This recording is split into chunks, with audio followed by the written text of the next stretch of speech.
رابعہ بصری، زندگی، عبادت، عشق الہی، توکل اور ان کا آخری وقت۔ بسم اللہ الرحمن الرحیم۔ حضرت رابعہ بصری ایک نہایت ہی نیک، عابدہ اور زاہدہ خاتون تھیں۔ ان کی زندگی اللہ تعالیٰ کی محبت، عبادت، توکل اور تقویٰ سے عبارت تھی۔ آج لوگ ان کی عبادت اور اللہ تعالیٰ سے محبت کی مثالیں دیتے ہیں۔ ان کی زندگی میں ہمارے لیے بہت سے سبق موجود ہیں۔ حضرت رابعہ بصری کی پیدائش۔ حضرت رابعہ بصری رحمۃ اللہ علیہ اپنے والدین کی چوتھی بیٹی تھیں، اسی لیے آپ کا نام رابعہ رکھا گیا۔ آپ کے والدین انتہائی غریب تھے۔ روایت میں آتا ہے کہ جب حضرت رابعہ بصری رحمۃ اللہ علیہ پیدا ہوئیں تو گھر میں چراغ جلانے کے لیے تیل تک موجود نہ تھا، حتیٰ کہ نومولود بچی کو لپیٹنے کے لیے بھی کپڑا موجود نہیں تھا۔ آپ کی والدہ نے آپ کے والد سے درخواست کی کہ پڑوسیوں سے تھوڑا سا تیل لے آئیں تاکہ گھر میں چراغ جلایا جا سکے۔ آپ کے والد پوری زندگی اپنے ایک قریبی رشتہ دار کے علاوہ کسی کے سامنے ہاتھ نہیں پھیلاتے تھے۔ وہ پڑوسی کے دروازے تک تو گئے لیکن خالی ہاتھ واپس لوٹ آئے۔ اسی رات آپ کے والد نے خواب میں حضور اکرم نبی کریم صلی اللہ علیہ وآلہ وسلم کی زیارت کی۔ خواب میں انہیں بشارت دی گئی کہ تمہاری یہ نومولود بیٹی اللہ تعالیٰ کی برگزیدہ بندی بنے گی اور بہت سے مسلمانوں کے لیے راہ ہدایت کا ذریعہ بنے گی۔ اس کے بعد آپ کے والد کو ایک پیغام پہنچانے کا ذکر ملتا ہے کہ بصرہ کے امیر سے کہا جائے کہ وہ درود شریف کا اہتمام کرتے تھے لیکن گزشتہ جمعرات کو درود شریف پڑھنے میں کمی ہوئی، لہٰذا اس کے کفارے کے طور پر رقم دی جائے۔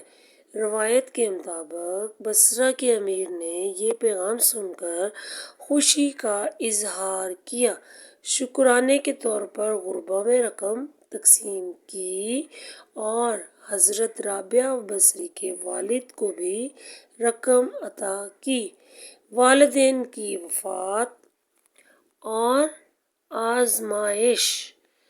کچھ عرصہ بعد حضرت رابعہ بصری کے والد کا انتقال ہو گیا۔ اسی دوران بصرہ میں سخت قحط آیا۔ قحط کے حالات میں حضرت رابعہ بصری اپنی بہنوں سے بھی بچھڑ گئیں۔ آپ کی زندگی میں آزمائشوں کا ایک طویل دور شروع ہوا۔ روایت میں آتا ہے کہ ایک مرتبہ آپ جس قافلے کے ساتھ سفر کر رہی تھیں اسے ڈاکوؤں نے لوٹ لیا۔ ڈاکوؤں کے سردار نے حضرت رابعہ بصری کو بھی قبضے میں لے لیا اور بعد میں آپ کو غلام بنا کر فروخت کر دیا۔ غلامی کے دور میں عبادت۔ آپ کا مالک آپ سے سخت محنت اور مشقت کا کام لیتا تھا، اس کے باوجود کہ حضرت رابعہ بصری دن بھر کام کرتیں اور رات کو اللہ تعالیٰ کی عبادت میں مشغول رہتیں۔ آپ دن کے اوقات میں روزے رکھتیں اور راتیں عبادت میں گزار دیتیں۔ ایک مرتبہ آپ کا مالک آدھی رات کو جاگ گیا۔ اس نے کسی کے رونے اور گریہ زاری کی آواز سنی۔ وہ یہ دیکھنے کے لیے نکلا کہ رات کے اس پہر کون رو رہا ہے، تو وہ یہ دیکھ کر حیران رہ گیا کہ حضرت رابعہ بصری اللہ تعالیٰ کے حضور سربا سجود ہیں اور نہایت عاجزی سے دعا کر رہی تھیں کہ آپ عرض کر رہی تھیں، اللہ تعالیٰ، اے اللہ، تو میری مجبوریوں سے خوب واقف ہے۔ گھر کا کام کاج مجھے تیری طرف آنے سے روکتا ہے اور تو مجھے اپنی عبادت کے لیے پکارتا ہے، لیکن جب تک میں تیری بارگاہ میں حاضر ہوتی ہوں نمازوں کا وقت گزر جاتا ہے، اسی لیے میری معذرت قبول فرما اور میرے گناہوں کو معاف فرما۔ آپ کی یہ دعا، گریہ زاری اور عبادت دیکھ کر آپ کے مالک پر خوف خدا طاری ہو گیا۔ اس نے فیصلہ کیا کہ ایسی اللہ والی بندی سے اپنی خدمت کرانے کی بجائے بہتر ہے کہ اسے آزاد کر دیا جائے۔ صبح ہوتے ہی وہ حضرت رابعہ بصری کی خدمت میں حاضر ہوا اور کہا، آج سے آپ میری طرف سے آزاد ہیں۔ اگر آپ اسی گھر میں قیام کریں تو یہ میری خوش نصیبی ہوگی، اور اگر آپ یہاں سے جانا چاہیں تو آپ اپنی مرضی کی مالک ہیں۔ اس نے مزید درخواست کی کہ میری طرف سے کی جانے والی تمام زیادتیوں کو اللہ تعالیٰ کی رضا کے لیے معاف کر دیں۔ یہاں سے حضرت رابعہ بصری کی زندگی کا ایک نیا دور شروع ہوا۔ اللہ والوں کی حفاظت۔ تو ناظرین، جب انسان حقیقی معنوں میں اللہ تعالیٰ کا ہو جاتا ہے تو اللہ تعالیٰ اس کے لیے ایسے راستے پیدا فرما دیتا ہے جن کا انسان تصور بھی نہیں کر سکتا۔ دنیا کی کوئی طاقت اللہ تعالیٰ کے حکم کے بغیر اس کے بندے کو نقصان نہیں پہنچا سکتی۔